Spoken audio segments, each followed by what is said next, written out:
everybody, how's it going? Welcome back to Daily Bible Reading. Today we're going to continue reading through the book of Exodus with Exodus chapter 3, more with Moses.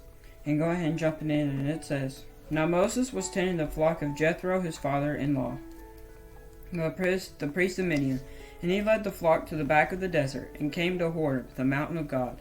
And the angel of the Lord appeared to him in the flame of fire from the midst of a bush. So he looked, and behold, the bush was burning with fire, but the bush was not consumed. Then Moses said, I will now turn aside and see this great sight, why the bush does not burn. So when the Lord saw that he turned aside to look, God called to him from the midst of the bush and said, Moses, Moses. And he said, Here I am. Then he said, Do not draw near this place. Take your sandals off your feet, for the place where you stand is holy ground. Moreover, he said, I am the God of your father, the God of Abraham, the God of Isaac, and the God of Jacob. And Moses hid his face, for he was afraid to look upon God. And the Lord said, I have surely seen the oppression of my people who are in Egypt, and have heard their cry because of their taskmasters.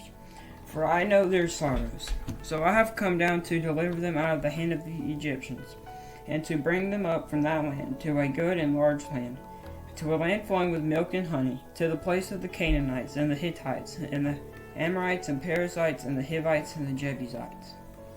Now therefore, behold, the cry of the children of Israel has come to me, and I also have seen the oppression with which the Egyptians oppress them.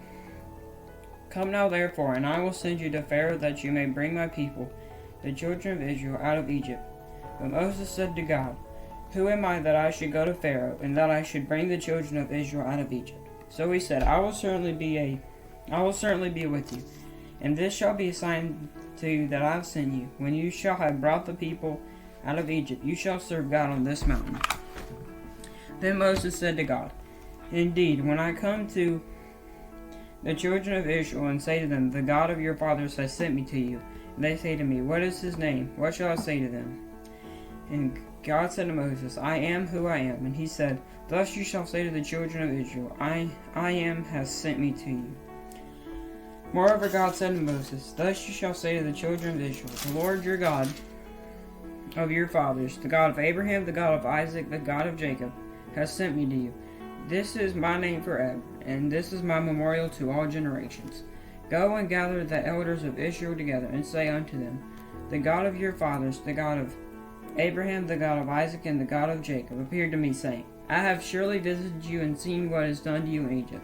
And I have said, I will bring you up out of the affliction of Egypt, to the land of the Canaanites, and the Hittites, and the Amorites, and the Perizzites, and the Hivites, and the Jebusites, to a land flowing with milk and honey.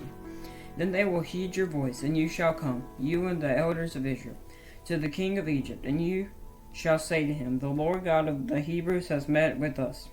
And now, please, let us go 3 days' journey to the wilderness, that we may sacrifice to the Lord our God.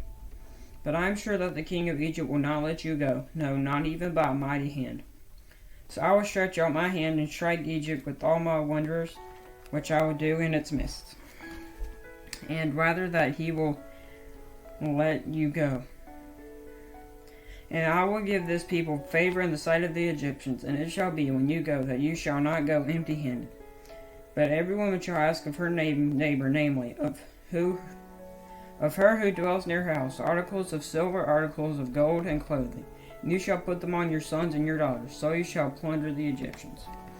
So that's pretty much it. Joseph's out there tending to a flock, and God appears and speaks to him through a burning bush, a bush that's burning and it's on fire, but it's not like wilting or completely burning up or anything. And he tells him to go talk to the Pharaoh and let his people go. And God assures Israel's deliverance. So if you want to see if Moses does go to Egypt and what all happens in Egypt, then go ahead and hit the subscribe button and the notification bell, and you won't miss a single reading. And I will see you all in the next video.